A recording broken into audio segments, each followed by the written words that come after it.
esperando más asistentes.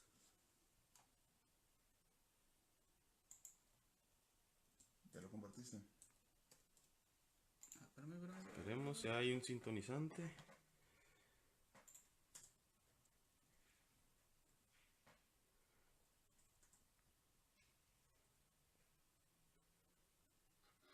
Tenemos música por el momento.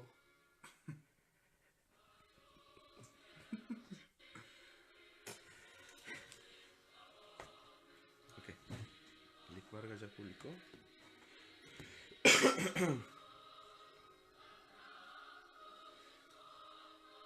Mira, pausale si quieres. Háblanos de la doctrina Estrada. Para que sea un preámbulo. Bueno, en lo que iniciamos el tema central, antes que nada, buenas tardes, querido público que nos acompaña. Como preámbulo, como entremés, como le quieran llamar, voy a tocar el tema de la doctrina Estrada, que últimamente ha estado sonando mucho, que fue adoptada por López Obrador hace, ¿cuánto? ¿Una semana? Hace una semana. Hace una semana exactamente, con respecto a la situación de Venezuela. ¿En qué consiste la doctrina Estrada? La doctrina Estrada no es otra cosa que no meterse en los asuntos de otro país. Más jurídicamente o más científicamente es el principio de no intervención. Está en la Constitución, está entre las facultades del presidente. Pero ¿a qué voy con esto? A que muchos conocidos, muchas personas en las redes sociales,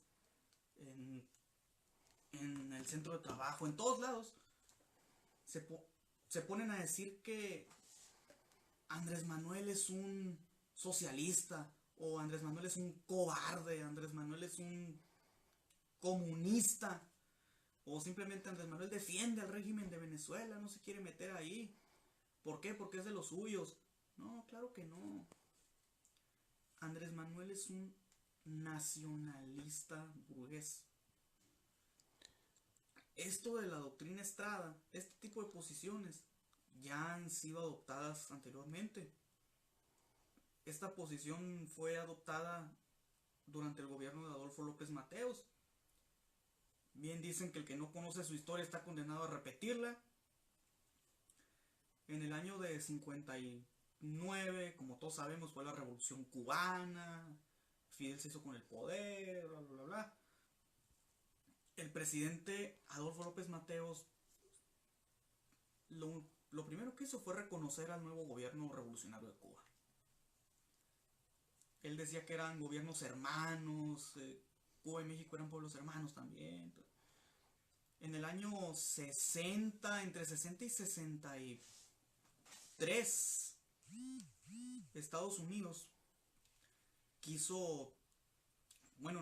promovió una resolución para expulsar a Cuba de la OEA. Y todos los países miembros de la OEA, Organización de Estados Americanos, pues la apoyaron. Algunos por voluntad propia, porque eran pro-yanquis, otros por presiones de Estados Unidos, por miedo a Estados Unidos.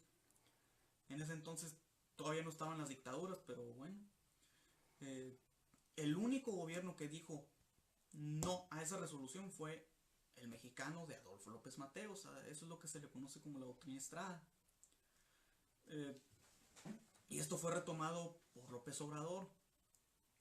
Pero eso no lo hace ni socialista, eso no lo hace comunista, eso no lo hace defensor del régimen de Venezuela. Simplemente es no ser un metiche. ¿Algo más que decir sobre la doctrina Estrada? Lo dejaste muy claro. Pero más importante que todo, o sea, es claro decir que por supuesto que sí existían las dictaduras ya en ese entonces. O sea, porque se habla de un régimen de Estados Unidos que tiene intervenciones desde prácticamente, tenía un siglo completo teniendo intervenciones, tanto las intervenciones que tuvo en México, y tal vez no de manera directa, pero indirecta, sí. Sí. O sea, eso hay que dejarlo siempre claro, ¿no? Sí, creo que a lo que yo me quise referir más bien es que todavía no empezaba las dictaduras más oscuras, o sea, el Plan Cóndor. Ah, ok, Ese el fue, Plan Cóndor. ese fue hasta los 70. Principios de los 70, Ajá. claro. Pero bueno, ahora se inicia ya con el tema, ¿no? Bueno, llegó el momento que todos esperaban. Vamos con el tema central, que es, antes que nada, la posición del Ejército Zapatista de Liberación Nacional con respecto a los planes del gran líder, del Mesías, del domador de tigres, supremo ayatolá Andrés Manuel López Obrador, presidente imperial. Y en segundo plano, pero no menos importante, la reelección del presidente de Venezuela, Nicolás Maduro, sobre todo porque ya un tipo se declaró, un loquillo ahí se declaró presidente legítimo. Así, el presidente del tribunal de la asamblea. De la asamblea. Pues sí, continúa. Bueno, anda el preámbulo de lo que ha pasado. Bueno, última. O sea, prácticamente el año pasado, en mayo del año pasado, se llevaron a cabo elecciones. Elecciones que eran las primeras elecciones para iniciar un régimen a través de Nicolás Maduro. Porque Nicolás Maduro, en 2013, cuando fallece el comandante Hugo Chávez, se lanzan elecciones extraordinarias por la muerte física del comandante. Entonces, Nicolás Maduro se lleva las elecciones, las barre completamente, Nicolás Maduro, y se convierte en presidente legítimo de la República Bolivariana de Venezuela. Entonces, a partir de estos 5 años, que él continuó con la presidencia que había dejado Hugo Chávez. Entonces, las elecciones del año pasado, que son permitidas por la Constitución venezolana, se llevan a cabo y vota prácticamente el 70% del padrón electoral, votando por Nicolás Maduro un 35%. Lo cual nos lleva de que sí hay democracia, porque el sistema electoral de Venezuela es de los mejores del mundo. Es mejor que el de México, indiscutiblemente. Porque hablamos de que con tu misma identificación, para explicarlo, para crear como el preámbulo, porque mucha gente dice que las elecciones en Venezuela están amañadas. O sea, el que desconoce el tema siempre te va a comentar eso, que es una dictadura. No, no es una dictadura. Las elecciones en Venezuela se llevan a cabo, tú llevas tu identificación, vas y votas en una tableta electrónica. Tú votas, por ejemplo, votaste por Nicolás Maduro. Tu voto electrónico se emite a un sistema que tienen muy bien controlado, el sistema electoral venezolano, y aparte se te imprime como una especie de ticket donde viene tu nombre completo, donde viene tu número de identificación, que viene también en tu credencial para votar en Venezuela, y además viene por la persona que votaste. Entonces el sistema electrónico te lo lanza los resultados, no como el PREP aquí en México. Ya ves que aquí el PREP se va anunciando prácticamente como a las 6 de la tarde, 8 de la noche en Ciudad de México. No, allá se lanza el resultado final para las 8 de la noche alrededor en Venezuela. El resultado final y exacto. Y si tú tienes alguna duda sobre mi voto no está completo o mi voto no fue el que está, estoy en desacuerdo con el resultado final, tú puedes llevar tu ticket. Este ticket que se te imprime, y tú vas y comparas tu voto electrónico que aparece en la tableta y en el sistema electoral venezolano, y lo comparas con tu ticket. O sea, no hay falla, no puede haber una falla en el sistema. Esto lo ha avalado distintas organizaciones internacionales que apoyan a Venezuela y que están obviamente en contra de lo que es el imperialismo norteamericano, prácticamente. Y el desconocimiento en general de la hipocresía del mexicano, porque eso es un tema bien común, o sea, bien común.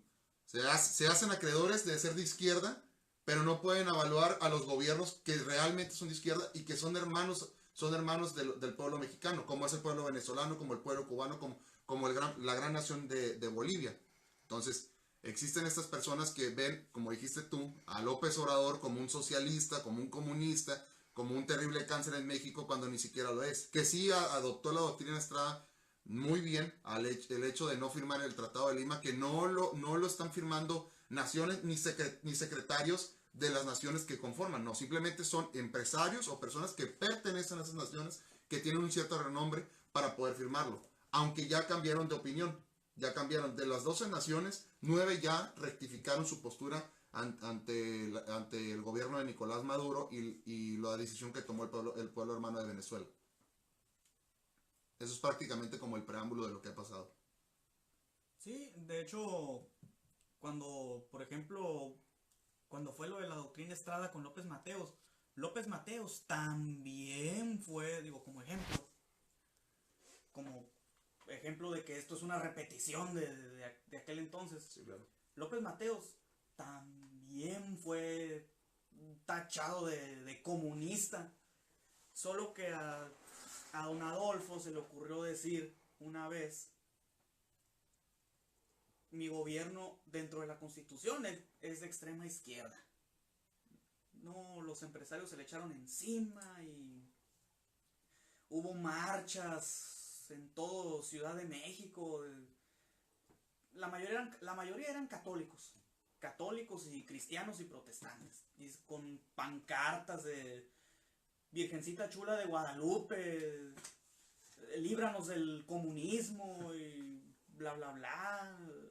Una copia exacta de lo que pasaba en Estados Unidos. Sí. Así, en este... El PAN adoptó esa postura también, más que nada, por cierto. Esos se convirtieron en los futuros votantes del PAN. ¿Por qué digo esto? Porque esto que está pasando no es nada nuevo. Los famosos los cristianos buena onda. Son que los que siguen hasta la fecha ahorita. Nada más que ahorita, bueno, así los llamo yo. Ahora se esparció, ¿no? Ahora todos son políticamente correctos, cuando ya no debería ser así. Se debe de revelar la verdadera postura y que salga de tu libre expresión. Así prácticamente. Sí, es muy correcto lo que estás comentando. Hubo un desplegado de los empresarios que decía: ¿por cuál camino, señor presidente? La prueba está en el documental de Enrique Krause, está en La Presidencia Imperial, yo tengo ese libro.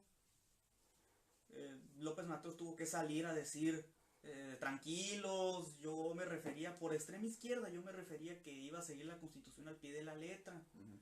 Sobre todo por el 123 y el 123 y el 27. No es porque yo sea socialista. Aparte, López Mateos reprimió comunistas a lo tonto. Sí. Rubén Jaramillo es el gran ejemplo. ¿Alguna otra cosa para entrar en materia? Ya el posicionamiento del STLN.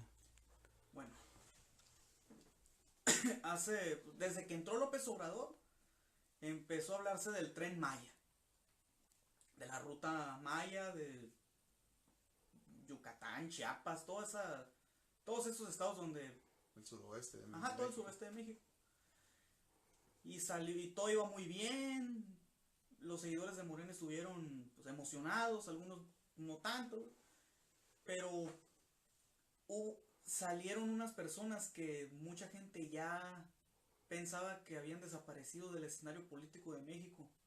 Y estoy hablando del Ejército Zapatista de Liberación Nacional. Resurgieron a decirle no al Tren Maya de López Obrador, a decirle no a López Obrador, a pesar de que López Obrador se colgó de ellos en su momento, allá por los años 90. Salieron a decir que no. ¿Por qué? Porque va a pasar por territorio zapatista y porque va a deforestar, el impacto ambiental es muy grande. Porque no hay un estudio de impacto ambiental que avalúe el Tren Maya. Y no solamente va a pasar por comunidades zapatistas o por zonas donde el zapatismo está muy presente, sino por muchas comunidades indígenas.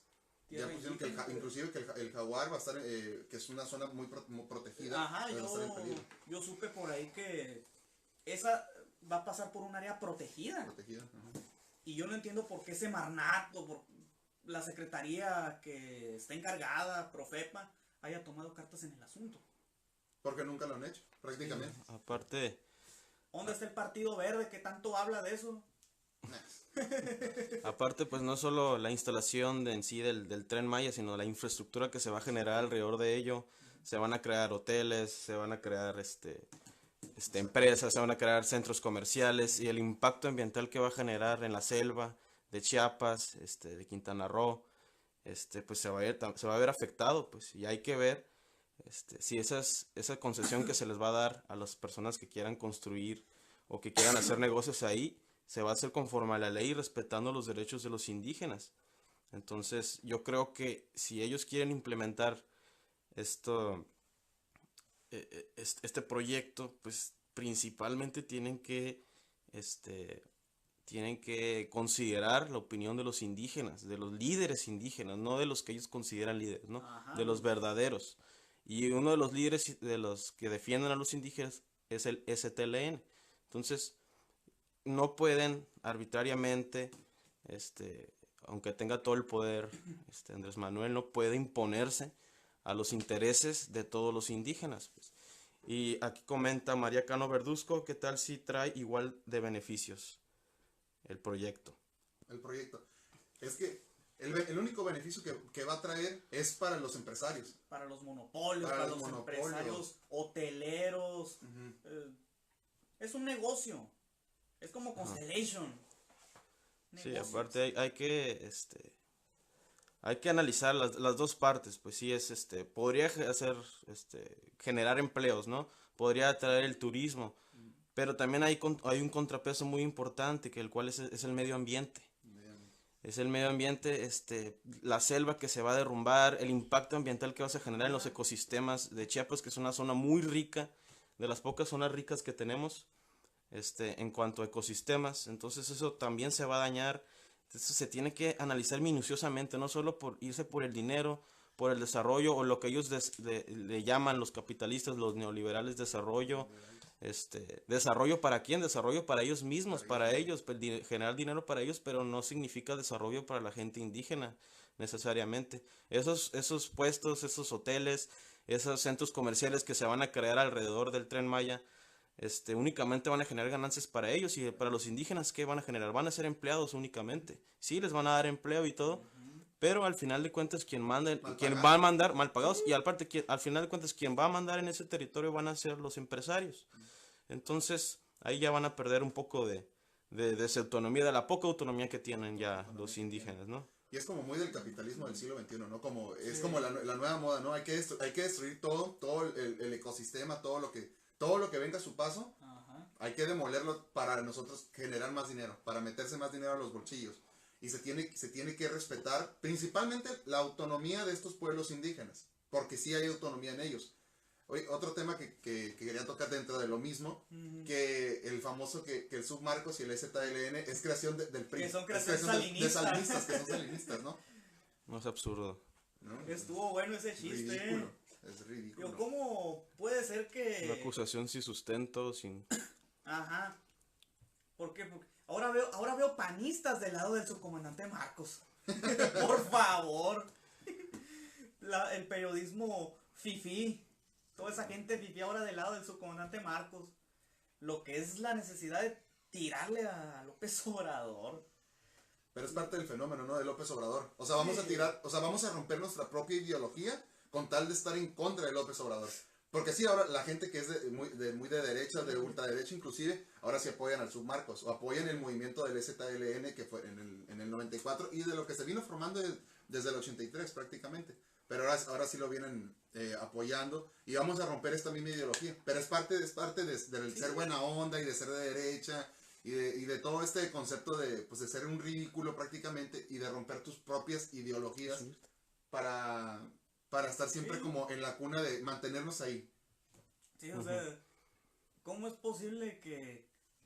A ver, vamos a recapitular. Salinas fue presidente de 88 a 94. Y nos la pintó muy bonito de que somos una potencia, casi una potencia, el TLC y todo eso. Y que va saliendo el subcomandante Marcos y el ejército zapatista el mero año nuevo. En año nuevo del 94. Exactamente. Y se revelaron, un intento muy valiente de organización. Yo mismo lo he dicho siempre. Vamos a ver. Aquí se va a incorporar. presentamos un excelente ejemplo, el ejército zapatista en aquel entonces. Presentamos al licenciado Escutia, licenciado Edgar Escutia, miembro del organismo JCM Colectivo 27 de enero aquí, se incorpora a la mesa. Nomás falta un poco la presentación, no lo hicimos al inicio, se nos pasó, es el compañero, preséntese. Ricardo Montaño, secretario de Difusión y Propaganda. Eric Jiménez, integrante de la Juventud Comunista de México. Edgar Escutia Viña, estudiante de Derecho y y ciudadano comprometido con las causas sociales. Así es. A ver, Edgar Escutia, estábamos para que un poco te adentres dentro de la temática que estamos hablando. Ahorita estamos hablando de las nuevas posturas que hizo el ZLN respecto al nuevo presidente y a sus proyectos. Generalmente, ahorita pues, nos adentramos particularmente a lo del Tren Maya, e incluso yo quisiera preguntarte lo que hizo Andrés Manuel López Obrador respecto a ese ritual que hizo para pedirle permiso a la Madre Tierra, y la contestación que hizo el subcomandante Moisés, que ahora él es el vocero, que poca gente sabe, ¿no? Que ahora él es el vocero del ZLN, es la voz de los que apoyan al ZLN, y que dijo que si la Madre Tierra hablara, le diría chinga tu madre. ¿Qué me podrías Pues yo creo que no basta simple con actos simbólicos, hacer como este gesto de pedirle a la Madre Tierra. Si bien es cierto, pues simbólicamente le piden permiso a la Madre Naturaleza para hacer obras que van a impactar sobre sí misma. La Madre Naturaleza no le puede responder a López Obrador, entonces es como si estuvieras acusando a alguien que no se puede defender. Entonces, yo creo que en este caso también tenemos que ver, escuchar la opinión de los pueblos indígenas, por supuesto, los pobladores originarios de dichas tierras, y se les tiene que consultar. Y el zapatismo representa en buena parte el sentir de este sector, y no se les puede simplemente ignorar. A mí me gustaría ver un gesto más empático por parte del gobierno de la República hacia estos grupos que representan pues a un sector de la población que ha estado marginado por casi toda la historia, ¿no?, de México, que son los grupos indígenas. Ok, pregunta Jesús Neblina, ¿qué es lo que está sucediendo con la gasolina? ¿Es posible que Baja California pase esos desabastos de gasolina? Saludos. Muy práctico. Lo que pasa con el desabasto de gasolina es que no hay desabasto. Bueno, según palabras de nuestro presidente, no hay desabasto. El problema aquí es que los principales estados que se van a ver afectados son donde estaba muy fuerte el huachicoleo, sí, que era Puebla, que era Morelia, que era Veracruz, que era Guanajuato, Tamaulipas, inclusive hasta Nuevo León. Entonces las pipas, con un sistema del siglo pasado, ¿no? Entonces lo que ellos hicieron fue cerrar las pipas, prácticamente enterrarlas, para que los guachicoleros ya no pudieran abrirlas y seguir sacando la gasolina de ahí. ¿Cuál es el problema? El problema es que muchas de las gasolineras, los dueños de las gasolineras, compraban la gasolina con los guachicoleros. ¿Por qué? Porque te la venden a mitad de precio, y ahí es donde está el negocio para ellos. Entonces, cuando los guachicoleros pierden ese sistema donde ya no pueden sacar gasolina, las gasolineras se ven en desabasto por obvias razones de que tenían un contrato ficticio, por así decirlo, con los guachicoleros. Entonces, la función rápida de lo que dijo López Obrador y de la acción que quiere hacer es que ya no se está transportando viaductos como se estaba haciendo en todos los gobiernos anteriores, sino que él lo está transportando en pipas. Por lo tanto, el sistema de abasto a todas las gasolineras es mucho más lento. Y el problema también es que cortarlo de una y tomar como que una acción tan bruta y tan poco programada y tan poco estructurada es lo que trae el desabasto a las gasolineras, pero principalmente es en el centro del país. Es el Estado de México, Jalisco también estaba viendo, Querétaro, todos, excepto Ciudad de México. Ciudad de México no se ha visto en desabasto todavía. ¿Y qué opinan de la hipocresía del PAN, que dice que casualmente los únicos afectados son los estados de oposición, ¿no? Ajá. Baja California no pasa así, ya es panista. Sí, yo quisiera añadir a la opinión que dijo Eric, que yo en lo personal celebro que esta administración tenga la intención de enfrentar frontalmente este problema del huachicoleo que se ignoró durante décadas y que se dejó crecer. Sin embargo, si bien el fin es bueno, el medio por el cual pretenden perseguir el fin no me parece el más adecuado, porque están afectando a una buena parte de la población. La gasolina, como sabemos, pues esto está revelando la vulnerabilidad energética que padece el país, ¿no? Una falta de diseño de una estrategia de distribución en la gasolina que está afectando, y precisamente a algunos de los estados más productivos de la República. Ya mencionaron Jalisco, Querétaro, Hidalgo, entre otros. Entonces sí hace falta una correcta planeación sin afectar a la población, y ya que la gasolina es un recurso energético pues indispensable para la productividad de una nación. Sí, concuerdo, Scute, pero entonces una estrategia de esas sería permitir que sigan robando. No, Entonces, no, es que ahí está, yo creo que ahí está como que uno de los puntos sí, fuertes, ¿no? Seguimos permitiendo que sigan robándose la gasolina, o simplemente de atajo. De aquí para adelante sí va a haber afectaciones para el pueblo, es obvio, ¿no? Que van a haber consecuencias graves. Sí.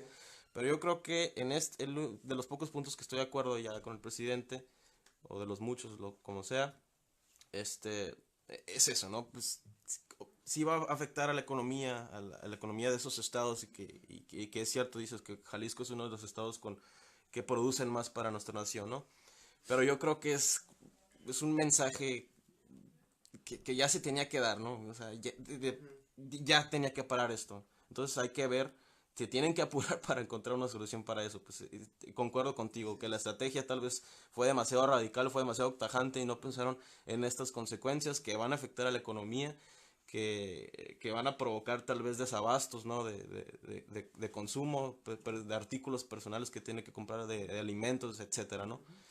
Pero, perdón, para finalizar mi punto, pero yo creo que eso es una de las consecuencias que el pueblo tiene que aguantar, porque esto ya no puede seguir sucediendo, que 60,000 millones de pesos al año estuvieran robándose los guachicoleros. Eso termino. Definitivamente, pues también pues sería comprensible, ¿no? Que sería bueno que haya un poquito de solidaridad quizás de los ciudadanos, que pues sí, esto se entiende que se está haciendo por el combate al huachicoleo. Y respondiendo a la pregunta del compañero Jesús Neblina, yo en el corto plazo no veo que tengamos un desabasto de gasolina aquí en Baja California. Aquí por lo menos que yo esté enterado no se escucha que se den este tipo de casos, pero por mi parte no creo que... Y pregunta la señorita María Cano Verduzco, ¿cuál sería el medio preferible para enfrentar este fenómeno para ustedes? ¿Del huachicoleo? Ajá, sí. Pues es que, contestando y complementando lo que tú estabas diciendo, o sea, López Obrador tuvo un lapso de 6 meses, o sea, del 1 de julio, que ya lo dictan como presidente, y que era obvio su triunfo en las elecciones, al 1 de diciembre. O sea, tuvo todo ese lapso para estructurar su guerra contra el huachicoleo y el robo de gasolinas, y se reunió todavía con el expresidente Enrique Peña Nieto, y no es posible que dentro de ese lapso, porque tú ya sabías que existía, iba a ser tu carta de presentación los primeros días del año, como lo fue en Calderón en el 2006, que suelta al ejército a las calles, ¿no? La guerra contra el narco. La guerra contra el narco. Ahora López Obrador lo presenta en este formato 2.0, la guerra contra el huachicoleo, porque ahora dicen que inclusive el huachicoleo genera más dinero de lo que genera el narcotráfico. Entonces, tuviste un lapso de 6 meses para estructurar un plan bien hecho para esta lucha contra el huachicoleo, y lo sueltas de una, porque sí vas a afectar la economía, tanto directa como indirectamente. Entonces, sí es una medida necesaria, pero se tuvo que haber hecho de una mejor manera, de una manera más estructurada, contemplando el lado social, el lado económico y el lado político, porque sí, ya se usa como arma, ¿no? Solamente los estados de oposición, porque en Jalisco está el Movimiento Ciudadano de Gobernador, en Guanajuato está inclusive es PAN también, en Veracruz también es PAN. No, es Morena. Es Morena, bueno. Bueno, Y Nuevo León, que también se ha afectado, que está el Bronco, ¿no? Con la cadenita que te lo compres.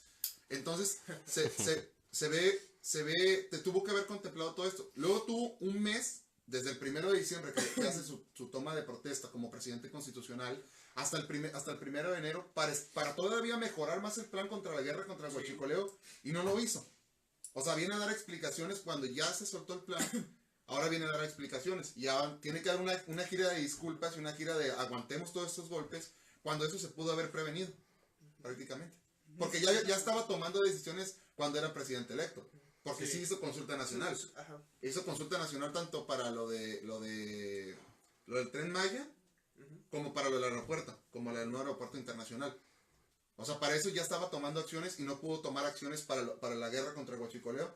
Ese es el problema, que sí está bien, la medida está bien, hay que cerrar los ductos porque se está haciendo una fuga tanto de gasolina como de dinero. Se está yendo una gran parte de la economía porque no son 60,000 pesos al año, perdón, es mucho más, ¿no? Sí. Es mucho más la cantidad de dinero que se está, evaluándolo a precio de gasolinas, lo que se está fugando por esas tomas de Pemex.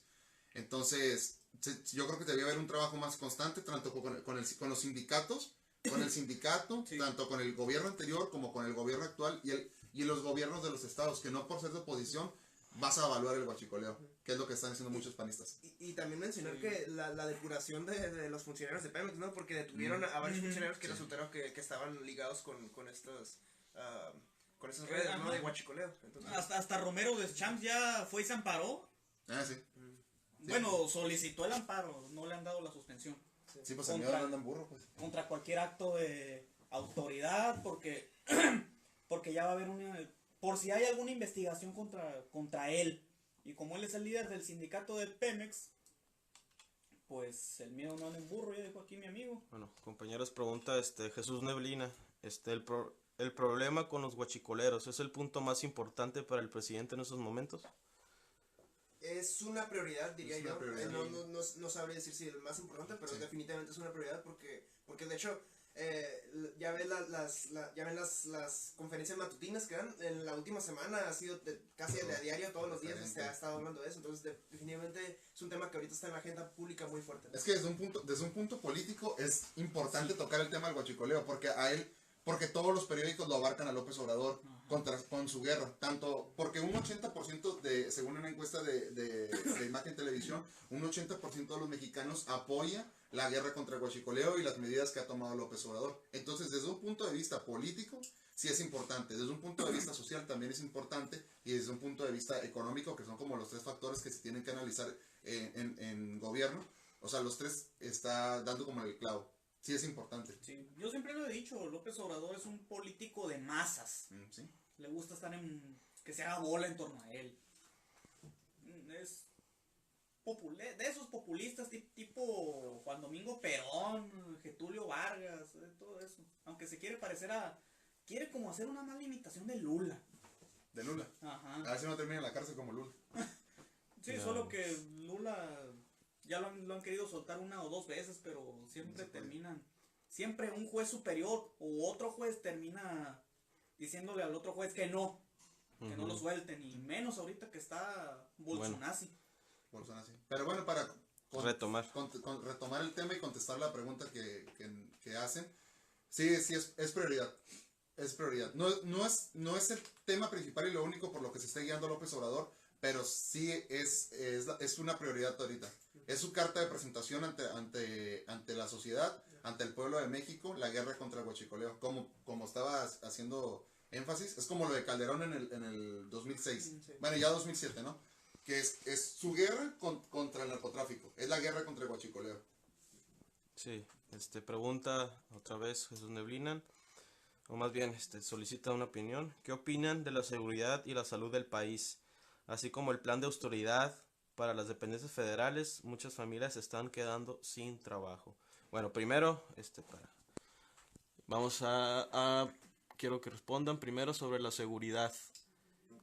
Seguridad, bueno, primero estos dos temas. ¿Qué opinan sobre la seguridad y salud del país? Oye, hablando de seguridad, porque este tema importante, lo de la Guardia Nacional. Sí, la Guardia Nacional. La Guardia Nacional, a ver, compañero. Bueno, ¿quieres que hable sobre la Guardia Nacional? Sí, porque es tema de seguridad. Sí, sí. Es parte del tema de seguridad. Bueno, la Guardia Nacional es un proyecto sacrosantísimo de López Obrador, hay que reconocerlo. Hay una nota del semanario Z, salió ayer o antier, muestra a Tatiana Cloutier, da una opinión de Tatiana Cloutier, dice que si no hay un mando civil en la Guardia Nacional, los militares van a terminar poniendo al presidente. Yo la leí, la examiné y tiene razón. Mi opinión ahí es que López Obrador tiene que tener cuidado ahí. Porque si le da ese poder a los militares, si ya de por sí hubo un intento con Peña Nieto, con la ley de seguridad interior, totalmente inconstitucional, Ya fracasó. que afortunadamente fracasó. Si le da ese poder a los militares, no quisiera imaginarme lo que se vendría. Y sería muy irónico, ¿a poco no? México no tuvo dictadura militar durante la Guerra Fría, pero sí la tiene ahorita. Retroceso, ¿no? Un retroceso de 30, 40 años. Y muchos me han dicho, no, pero ¿cómo puede ser? ¿Cómo puede el director de la Guardia Nacional o el general hacerle un golpe al presidente? Sí se puede. Yo le puse a un amigo en Facebook, Anastasio Somoza, de Nicaragua, era director de la Guardia Nacional. Y desde esa posición orquestó un golpe. Sí, pues el más claro ejemplo Ajá. de todos. Bueno, que también eran evaluados por los Por Roosevelt. gobiernos. Torrijos en Panamá era director de la Guardia, era comandante de la Guardia Nacional, comandante en jefe. Y de ahí, en el año 68, orquestó un golpe. Y murió en un avionazo, luego entró Noriega. Noriega se metió con Pablo Escobar, lo invadieron en el 89. Y Panamá ahora no tiene ejército, disolvieron el ejército. Pues da el más claro ejemplo de todos. Pinochet también era un general y ya saben lo que pasó. El ejemplo más feo para mí es Argentina, en el año 76, con Isabelita Martínez de Perón. Ella literalmente militarizó la seguridad del país, sacó el ejército y todo, a matar comunistas, por cierto. La AAA, Alianza Anticomunista de Argentina. El 24 de marzo de 76, sus propios generales la derrocaron. Por eso yo digo que hay que tener cuidado con este proyecto de la Guardia Nacional. Y si lo mejor es abortarlo, pues preferiblemente. No apoyamos la militarización de la seguridad. Sí, porque es poner la seguridad del país prácticamente en hilo, ¿no? Ajá. Porque no se toman ejemplos de otras naciones y que con el contexto histórico que se está planteando con la Guardia Nacional. Ajá. O sea, es muy peligroso darle tanto poder principalmente al Ejecutivo, que dentro del mismo Ejecutivo se puede corromper, porque es darle poder al Ejecutivo. Sí. Entonces, si se está viendo que la balanza del Ejecutivo y el Legislativo están en contra del Judicial, porque la Suprema Corte, tanto su presidente, bueno, ya no está el presidente de la Suprema Corte, ya cambió, ¿verdad? Ajá. Ya acaba de cambiar. Entonces, se está viendo que la inclinación del Ejecutivo y el Legislativo se están yendo en contra de la división de los tres poderes. Entonces, le das más poder a la Guardia Nacional. O sea, prácticamente estás creando un cuarto poder, que es el poder militar. Porque si le estás dando tanto poder, lo estás equiparando, tal vez no en fuerza legislativa, como son el legislativo y el ejecutivo y el judicial, pero le estás dando en fuerza y armamento y en poder y en multitud a lo que sería la Guardia Nacional y al poder militar del país. O sea, se le puede venir algo encima, a lo mejor no a López Obrador, Ajá. pero a presidentes subsecuentes de López Obrador. Ajá, o algún gobernador. O algún gobernador. Ahí en Argentina era muy común. De hecho, y yo puse en un comentario una vez hace unos días, a lo mejor no se viene un golpe de estado en esas magnitudes históricas. A lo mejor, pero sí simplemente podríamos volver a la época de antes de Miguel Alemán, cuando eran comunes los cuartelazos, las gavillas, las sazonadas, cuando los militares gobernaban, porque hubo un tiempo en que los militares gobernaban, solo que aquí estaba más institucionalizado, había una cabeza que era el presidente de la República, y estoy hablando del México posrevolucionario, antes de Alemán, pero repito, esto es peligroso. Bueno, pasamos al tema, el plan de austeridad para las dependencias federales. Muchas familias se están quedando sin trabajo. ¿Qué opinión me podrían contestar hacia el compañero Jesús Neblina? Pues muchas familias no quedan sin trabajo. Yo tenía entendido que este plan de austeridad contemplaba una reducción de salarios, de ciertos privilegios no justificados, digamos, para el desempeño de su labor. Yo recuerdo que Andrés Manuel dijo de su propia voz que no iba a contemplar despidos de Despidos por lo masivos, menos, ¿no? por lo menos de los empleados de base. Ujú. Eso no se iba a dar. Pues la verdad no soy muy enterado si se han dado, hasta ahorita yo no he escuchado eso, pero yo creo que sí se justifica, ¿no? Sí se justifica mucho que en un país con tantas desigualdades como lo es México, de tantos contrastes, sí se justifica que pues se hayan apretado el cinturón, ¿no? Y que desde el más alto nivel estén dando el ejemplo en ese sentido.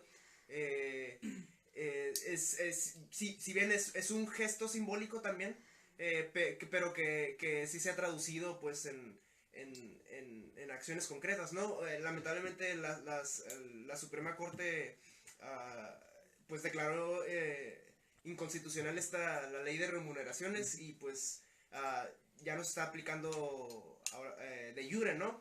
Si bien ciertos funcionarios, el mismo López Obrador regresó una parte de su salario, también como un gesto simbólico, pero pues yo creo que también hay que pues impulsar, ¿no? A que ciertos sectores que se están resistiendo a perder sus privilegios, pues hay que hacerles ver, ¿no? Entender la necesidad, la coyuntura en la que nos encontramos y pues apelar, ¿no? Por esa solidaridad a todos. Ok. Yo creo que es un más necesario para un país con una burocracia muy grande, muy excesiva, y más que excesiva, ineficiente. Es lo que toque. Bueno, comentario para el licenciado Montaño. Samuel Avendaño, creo que la comparación del sombrero del de sombrero, pues es para ti. Creo que la comparación del de sombrero de Andrés Manuel con Lula da Silva es una estupidez.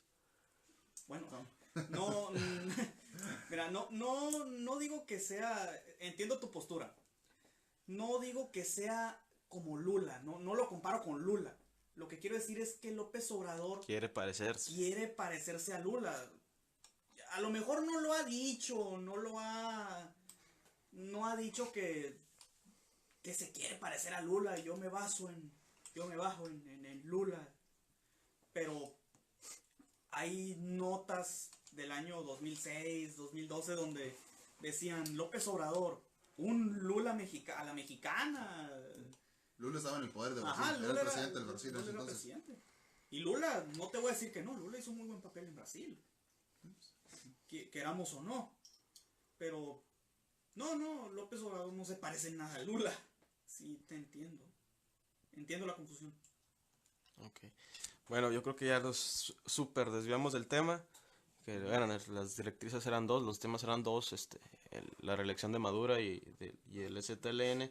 No sé si queramos para finalizar ya retomar, hacer conclusión respecto a los dos temas.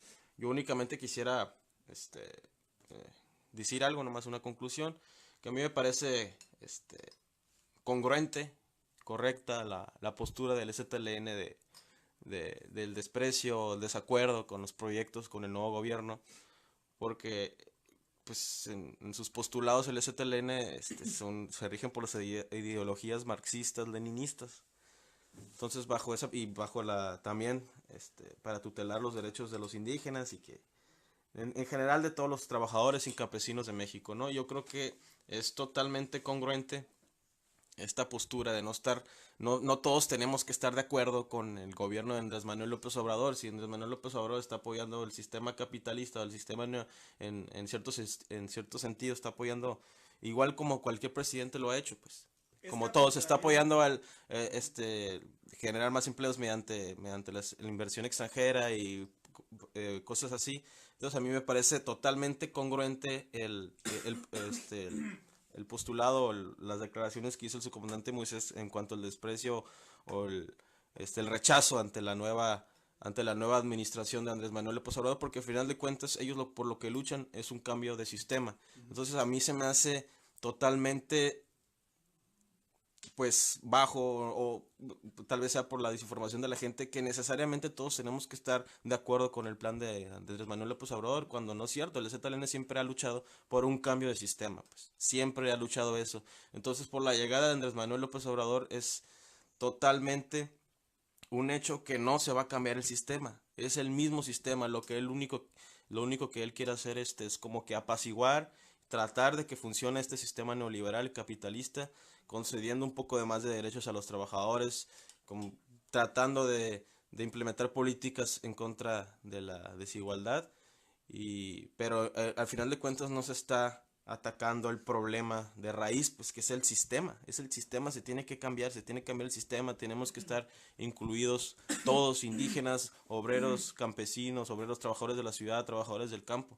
Entonces, bajo esa perspectiva, el ZLN es totalmente congruente con lo que lucha y siempre se mantienen. Ellos jamás se van a vender con un gobierno y nomás por el hecho de que no están de acuerdo con el gobierno, ya dice la gente, la opinión pública, que son inventos de esas líneas. Eso es totalmente desinformación y eso es totalmente, pues, De Chairo. derechairos, así es. Chairos. Ajá. De hecho, Da la conclusión del tema Sí. del ZLN. sí, yo creo que este gobierno, más que neoliberal, es capitalismo con anestesia. Porque te la pinta muy bonito. Es el desarrollo estabilizador. Si nos mira gente de 60 años para arriba, van a saber de qué estoy hablando. López Obrador es una repetición de Echeverría, de Alemán, de todo. López Portillo, megaproyectos. López Obrador entró aquí cuando está López Portillo. Pero sí, el único que ha tenido los pantalones para decirle no a López Obrador es el ZLN. Tu conclusión. Mira, sí, yo sí quiero decir que sobre lo del cambio de sistema, hay que cambiar en lo que haya que cambiar y hay que mantener lo que sí funciona y lo que sí es bueno. No, porque a veces pues suena, ¿no? Como si hay que desecharlo todo de plano porque todo el sistema está mal. Yo creo que lo que sí funcione, lo que dé resultados, pues hay que conservarlos y mejorarlos si se puede, pero ese sería muy sucintamente mi conclusión, ¿no? Al respecto. Lo del ZLN en conclusión, el ZLN es la oposición digna y respetuosa que merece el país ante el gobierno de López Obrador. Porque la oposición del PAN y del PRI, o sea, es para reírse, es una ridícula, es una oposición ridícula. No merecen ni el nombre ni siquiera de llamarse oposición. Entonces, el hecho de que el ZLN, conmemorando los 25 años, se lance contra el proyecto del Tren Maya, y no solamente de López Obrador, se ha lanzado contra todo, independientemente de quién sea el presidente de México o los gobernantes en turno. El ZLN, como dice el licenciado Medina, está en contra del sistema que rige actualmente a México, que es, vaya, neoliberalista a morir. Entonces, que no se lo tomen personal los AMLovers, pero va en contra de cualquier postura de gobierno hasta que el sistema cambie. Entonces, el ZLN es la oposición digna que Andrés Manuel y México necesitan actualmente. Sí, Conclusión. sí, de hecho, López Conclusión sobre lo de Maduro, sobre lo de la revolución de Maduro. Sí, eso es a lo Sí. que voy. De hecho, un puntito nomás. Hay un video, yo lo tengo, luego lo publico, donde López Obrador dice que la teoría marxista no aplica en México. Ah, sí. ¿Ya lo viste tú? Sí, lo veré. Bueno, respecto a lo de Maduro, pues bueno, muchos me van a decir que defienden, no falta quien diga que estamos defendiendo un dictador, una dictadura y que en Venezuela no hay comida. Sí saben que en Chile cuando estaba Allende tampoco había comida y que después se descubrió por documentos desclasificados de la CIA que los grandes empresarios escondían la comida o que los harineros se pusieron en huelga. Nadie toca el tema, siempre le echan la culpa a Allende. Es lo mismo que está pasando ahorita en Venezuela. Ahora, si Maduro ganó, pues ya nos explicó aquí el compañero el sistema electoral de Venezuela. Créanme que no está tan amañado como el de México. En México en México se usan tácticas como el carrusel, votar varias veces en una misma casilla. En México votan hasta los muertos, en Venezuela no votan los muertos. Aquí las elecciones parecen The Walking Dead. Maduro ganó con ¿cuánto? ¿60? Con el 31%, 31%. con el 31% votando del 67% del padrón electoral que votó.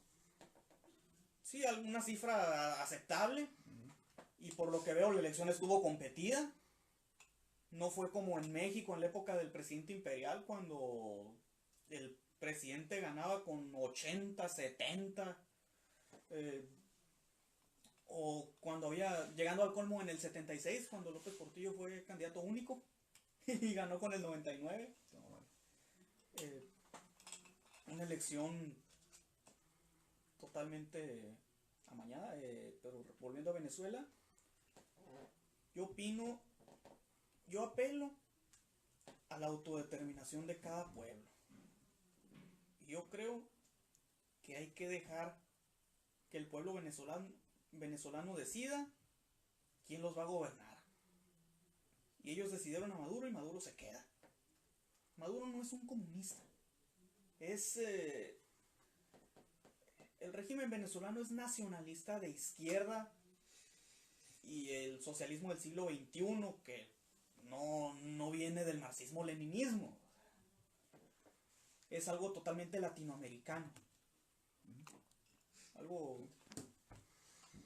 Mi conclusión respecto a la reelección de Maduro. Yo celebro que la abstención de México en la declaración del Grupo de Lima. Yo soy partidario de la doctrina Estrada, de la no intervención de los asuntos internos de los pueblos. Entre naciones soberanas se tienen que respetar, ¿no? Hay que respetar su soberanía. Ahora, respecto a lo que ha sido pues el régimen de Maduro en sí, yo en lo personal sí tengo mis dudas. Yo creo que habría que explicar por qué pues más de 1 millón de venezolanos han salido de su país, ¿no? Y han buscado refugio en otras naciones. Es señal, yo creo, de que algo no anda bien. Y pues sí, solidarizarme en ese aspecto con el pueblo venezolano, ¿no? Que seguramente muchos han de estar sufriendo. Y sería todo por mi parte. Un poquito respondiendo a lo del millón de venezolanos huyendo a Colombia, y que ya la mitad se regresó a Venezuela, ¿no? Perú también. De Perú también. Es que la migración es un fenómeno mundial. Ya no nada más es de los países que tienen una crisis como es Venezuela, porque no vamos a negar que Venezuela no tiene una crisis, sí tiene una crisis. Eso no está en punto de discusión. Pero la migración es un fenómeno, porque si hablamos de 1 millón de personas que han emigrado de Venezuela a Colombia o países aledaños, ¿cuántos han emigrado de México a Estados Unidos? Nada más Estados Unidos. O sea, ¿y cuántos colombianos han emigrado de Colombia a Venezuela? Porque eso es un dato que no se da. Han emigrado más de, si no me equivoco, de 4 a 5 millones de colombianos a Venezuela por el régimen tan terrible que está ahorita en Colombia. Con Duque. Entonces, para finalizar sobre la reelección de Maduro, fueron elecciones dignas donde el pueblo venezolano escogió al mejor candidato para su opinión, que fue Nicolás Maduro. Seguir con la revolución bolivariana que inició el comandante Hugo Chávez, que tuvo éxito en el 98. Y es un gran gobierno. Nicolás Maduro está tomando las medidas necesarias para llevar a salir de esta crisis, bueno, que ellos salgan de esta crisis, el pueblo venezolano, y poder impulsar a Venezuela como una gran nación. Porque desde los años 80, con la crisis del gobierno capitalista que sufrían, es cuando Venezuela lo dejaron, pero ahí sí estaba en una crisis humanitaria. Nada más que nadie menciona eso porque era un gobierno de derecha. Hasta que entra en la revolución bolivariana. Pero hay que respetar, hay que evaluar y que hay que ser solidarios tanto con el pueblo hermano de Venezuela como con el gobierno de Nicolás Maduro. Bueno, ya para finalizar, Jesús Neblina dice: muy interesante conversación, compañeros, saludos, y le mandamos un saludo afectuoso a Terríquez María. Saludos, esto es todo. Esperamos que sigamos haciendo estos conversatorios y Los invitamos a que participen. los invitamos a que vengan a participar, muy importante. A debatir. Licenciado Montaño, para una invitación a los jóvenes que quieran unirse a la organización, las oficinas están. Pasaje Pátzcuaro. Ajá. Pasaje Pasaje Pátzcuaro 567, 567, Centro Cívico. Centro Cívico. Generalmente nos reunimos, nos pueden contactar en la página de nuestra organización, JCM Mexicali 27 de enero, colectivo 27 de enero. Ahí nos pueden contactar. Esto es un organismo, una organización de jóvenes, de masas, y que cualquier persona puede estar en esta organización. No importa la ideología, simplemente lo que queremos es debatir y plantear cuestiones y hacer estas discusiones que son bastante fructíferas, ¿no? para nosotros los jóvenes, ¿no? Y es importante que se tomen en cuenta nuestras opiniones, ¿no? Independientemente si es desde un punto de vista comunista, capitalismo o neoliberal. Todas las discusiones en esta organización son válidas y se ponen a discusión, ¿no? Ok, entonces es todo. Muchas gracias por sintonizarnos, a los que les gustó, y déjenos sus comentarios, qué les pareció el programa, o qué nos faltó, en qué fallamos, en qué estuvimos mal. Para nosotros es rectificar, ¿no?, nuestros errores. También es importante la crítica constructiva. La también no constructiva me la mandan a mi Facebook personal. También, si nos quieren mentar la madre, también está bien. Saludos a la licenciada Tonantzin Medina. Muy bien, muchas gracias. Hasta luego. Expropiese. Expropiese, señor alcalde, expropiese.